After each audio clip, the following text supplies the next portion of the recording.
So one of the most common things that my students ask me is how do they scale their Amazon business from, let's say, making 2,000 a month to 10,000 a month. So in this video, I'm going to give you my top 7 tips that will allow you to scale your Amazon business. Hi, my name is Simon. I'm a 6-figure Amazon seller here in the UK. I've been selling for just under 2 years now, and I've made over £100,000 profit and sold approximately £550,000 in revenue. Now, the tips I'm about to give you may get me assassinated by some of the other bigger FBA sellers. So if I do give these tips out to you and you don't see me again, you know what's happened to me. But I'm willing to take that risk, so let's go ahead and get into these tips. So the first tip that I tell my students is to start specializing in a specific category. Now, when most people start selling on Amazon, they sell anything they can make money on. And there's nothing wrong with doing that. You know, you're getting your feet wet, you're trying to understand how the business works, how Amazon works. But if you want to start scaling your business up to, let's say, 10,000 a month or even beyond that, you need to really start specializing in a specific category. Now, there's a few reasons for this. The one is that you need to learn all the products that are available in that category. So all the products, all the brands, you need to learn the pricing. You need to become an expert in that category. And the other thing as well is you need to be learning like the sales cycles. What sites sell what brands, how often do they do discounts, when do they do sales, all these kind of things. So you need to be and this is one of the things you get from specializing in a category, is you learn all the intricacies of the sites that sell these products, the products themselves, and how they react on Amazon.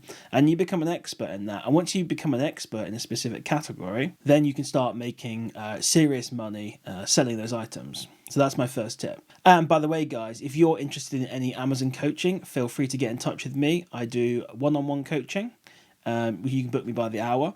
Or if you want to get in touch with me and just ask me the occasional question, you can join my free Discord. Links in the description. Tip number 2 is to be patient. Now, I just noticed today, actually, someone was saying in another Discord group that every time they buy an item, it immediately tanks bricks and there's no money to be made. Well, my answer to that is, firstly, make sure you're doing the correct research and you're buying the right products. But the second one is to be patient. Oftentimes, the best products you buy, you have to wait 2 or 3 months before the price recovers and you can sell them. And once you understand this, Amazon becomes so much easier. So you need to, this goes back again to understanding your specific category. It might be that you know that when you buy an item on sale that the price tanks for the first 1 or 2 months, but then it recovers. And if that sale happens every 6 months, for example, that gives you a 2, 3, 4 month window where you can sell it for the higher price before the sale comes again and the price tanks again. But you can just repeat this over and over. So, be patient with with selling the products. And sometimes you do have to wait for the price to recover.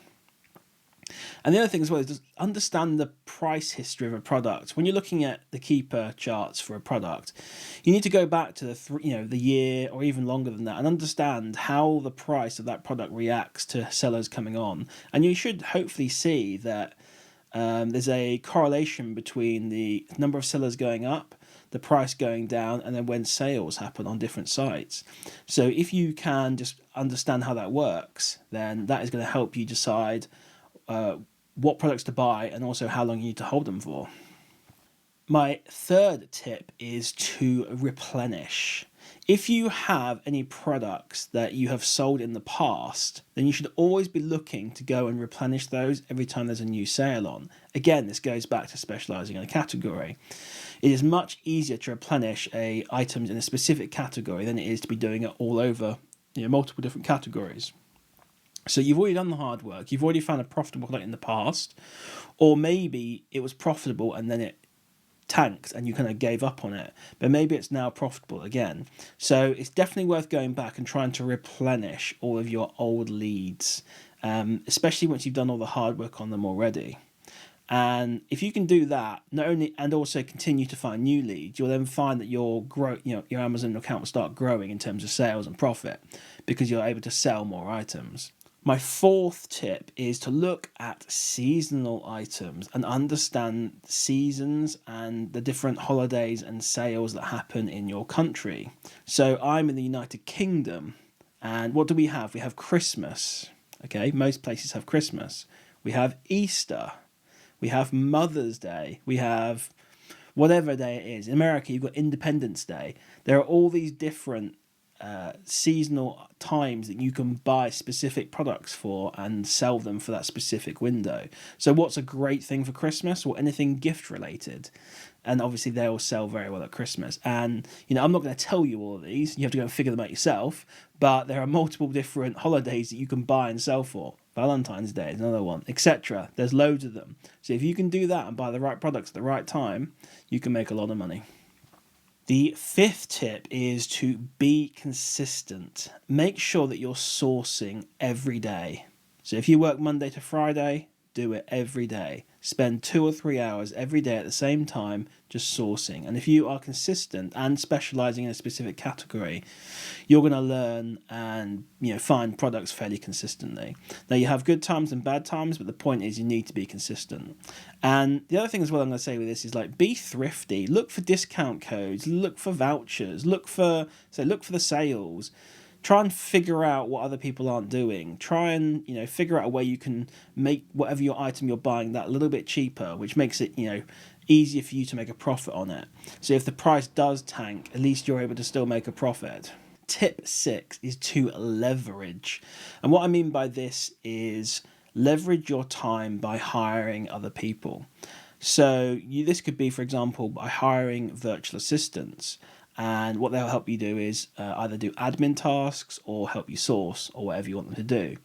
You can also hire prep centers or help you pack your items.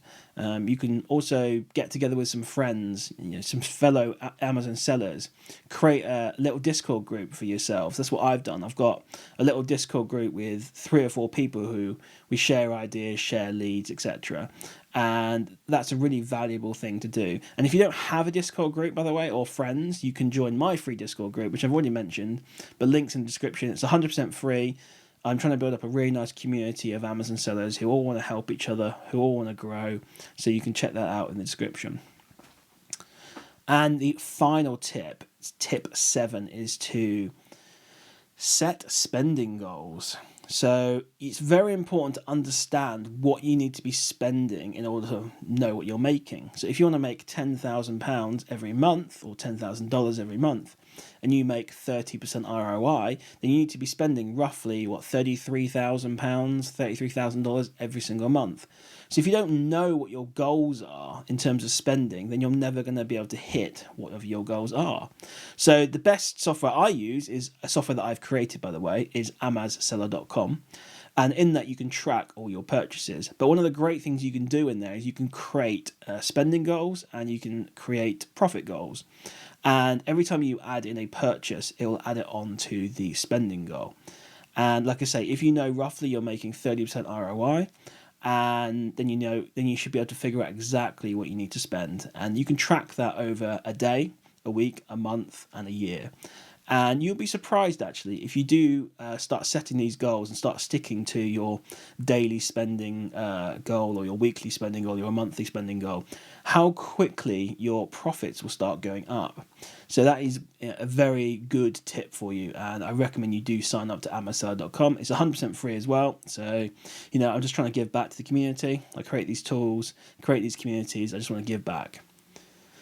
So guys, I hope you found that video useful. Those are, honestly, I'm giving away the farm here, guys. I'm giving away all the tips. Now, they all obviously seem fairly obvious, but the business is fairly obvious. It's not an easy business, but it is it's an obvious business, I guess. And when you combine all these factors together, suddenly you'll start realizing you're making more money than you know what to do with. So if you enjoyed this video, guys, please like the comment, like the video. And if you could leave a comment as well, I'd really appreciate that. And even better than that, if you really enjoyed this video, or even if you didn't, and you just want to see some other content from me, please subscribe. It really helps me, motivate me to do more videos. And I've got a bunch more tips I can put out for you guys. a bunch more video ideas, but it's good to see the feedback from the community. And like I said before, join my free Discord, come say hello. You can ask me questions on there. I'm always answering questions for people. I also do a sort of a Q&A once every couple of weeks. That's a new thing I'm introducing, where you can just ask me questions and I'll answer it, via voice. So it's not quite as good as a one-to-one coaching call, but it's still pretty good. You can ask questions and I'll answer them. So yeah, guys, thanks very much, and I'll see you in the next one.